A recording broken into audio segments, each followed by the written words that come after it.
are two of the greatest films I think ever made. And here are the questions. Let's just get to it. Why are the cryogenic pods in Alien Covenant swinging? Why weren't they mounted like in Avatar or in any logical, or they're swinging around like on coat hangers, bashing into stuff? Ridiculous. The religious captain who's faithful. This is my number two question. The religious captain, he never battled with and never had any questions answered about religion or his faith or anything, and he died. There was a hell of a lot of cursing and vulgarity in it, which was not hip. I'm sorry, Ridley Scott, that was not hip. They called the planet they were headed to like Origami 6 or something, so I just call it Origami. Um, Origami 6 was the planet they were headed to, and that is 7 years past this planet that the engineers planet. And none of us know about it. And even when our heroes get to their solar system, they find out none of the nearby planets or moons in that solar system have any life forms or any structures on them, just that planet. Why would an advanced species not have explored at least their own solar system? No bases, no expansion, nothing. They, um, David, the android, has control, vocally controls the ship at the end of the movie, um, the Covenant ship, even though he's been declared dead for the last 10 years on a Prometheus mission. Why does he have control over that ship? It must be a long lasting uh, conspiracy by Weyland to make that happen. Dude, that was really good planning, Weyland. Did you have any idea that your android would live that long and be able to take over future ships? Nice going.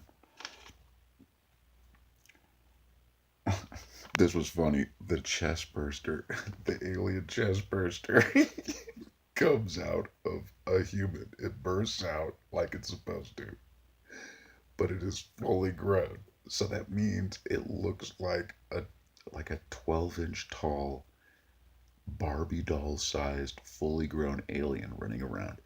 Dude, if that was possible, I would try to make it a pet or something. Dude, that'd be awesome.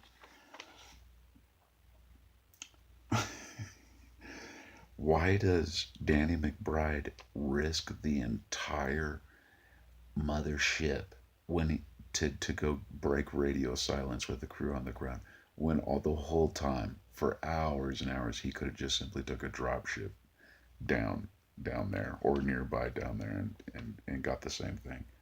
Nice going, McBride. Put us all in danger. The storm, the electromagnetic storm, that's hilarious, dude. I'm sure there's scientific reasons why a planet would probably never evolve scientifically or technologically if it had electromagnetic hurricane storm. But that's not my point. The crew on the ground, the sky was beautiful, but up in space, Danny McBride on the mothership, all he saw was a giant hurricane. He's like, "We're losing communications. We don't have any communications. How come everybody on the ground's having a nice, beautiful evening?" Everybody splits up. This is question 13. But there's a couple I missed. Everybody splits up in the film. Give me a break. Like every horror film, we're all going to go in different directions now that monsters are killing us off. Ridiculous, dude. Are you kidding me, Ridley? Um, oh, dude, there was a girl on the ship, and this is embarrassing, but I mistook her for Kristen Stewart the whole movie. She was on the mothership and was the second in command of Danny McBride. The whole time I was thinking, is that Kristen Stewart? What's going on here? Sorry about that, whoever you are.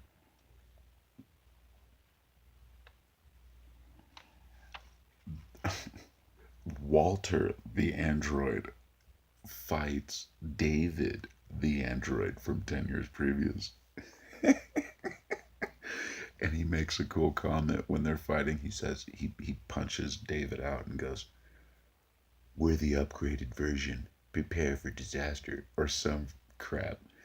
It sounded like a WWF line, and I wonder if Ridley Scott was stoned and was watching Matrix 3 and watched Neo fighting those agents and said, "Upgrades." But this also goes in line with Ridley's now infatuation, as of Blade Runner 2049, his now infatuation with, can some replicants beat up other replicants? Good question, huh, Ridley? We should put that in a film. So there was a WWF fight there, and it was fucking ridiculous. Um, oh, how did, question something, 14, how did the alien get onto Danny McBride's dropship? Um, or I'm sorry, I mean it climbed onto it.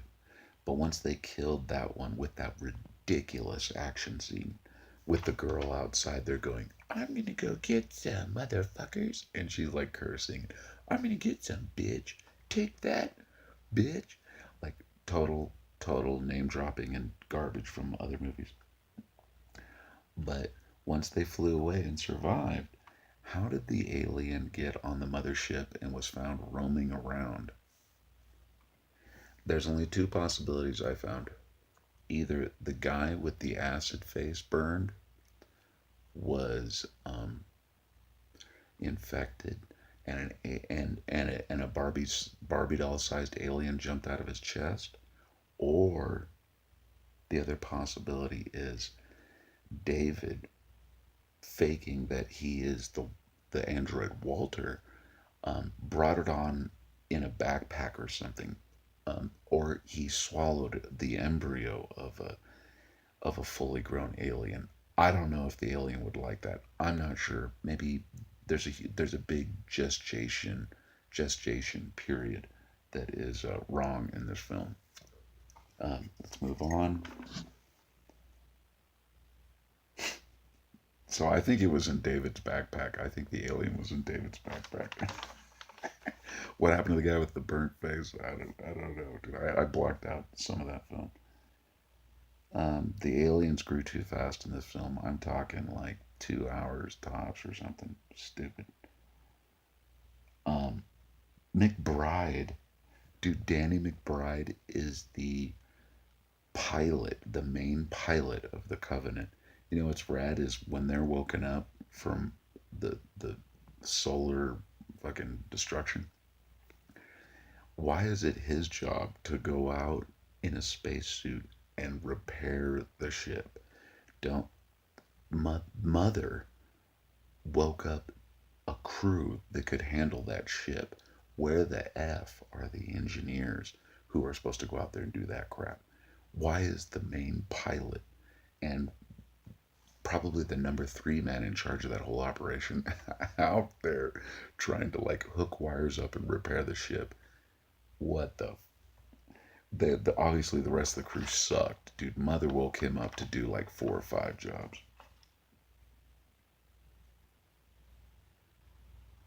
Danny McBride cannot drive that drop ship. He just can't, dude. He descends pretty awesome. We're coming in hot. Like, did Ridley Scott get jealous of James Cameron for Aliens and go, "I want to make a movie like that, like a real combat oriented mission"? So it was like, even though the weather was reasonably calm on the ground with the heroes, for some reason Danny McBride's driving through like hell on earth and comes down. We're in deep shit. He can barely fly. It takes him 30 minutes to even get out of that valley, dude. Why didn't he just go straight up? Like he pretty much came straight down. Shitty driver. Anyway, part three's coming. And all I'm saying is Ridley Scott has lost his effing mind. You all know it. None of you get together and say with your friends, "I want to watch Prometheus tonight." Nobody gives a shit about Prometheus, dude. We're all trying to forget that. And now Covenant, dude. And what was with the shower scene at the end with the couple having sex in the shower? First off, why does a shower on a colony ship have glass windows on all sides? Does anybody give a shit about privacy in the future? Maybe not. Maybe it's like Starship Troopers. But that's a colony ship with 2,000 possible awakened people walking around on it trying to have a shower. And there's all kinds of voyeuristic problems with that. And then the alien is in the shower. Dude, this movie crossed the effing line. Nobody gives a shit about. Anyway, I won't go on, dude. Good luck.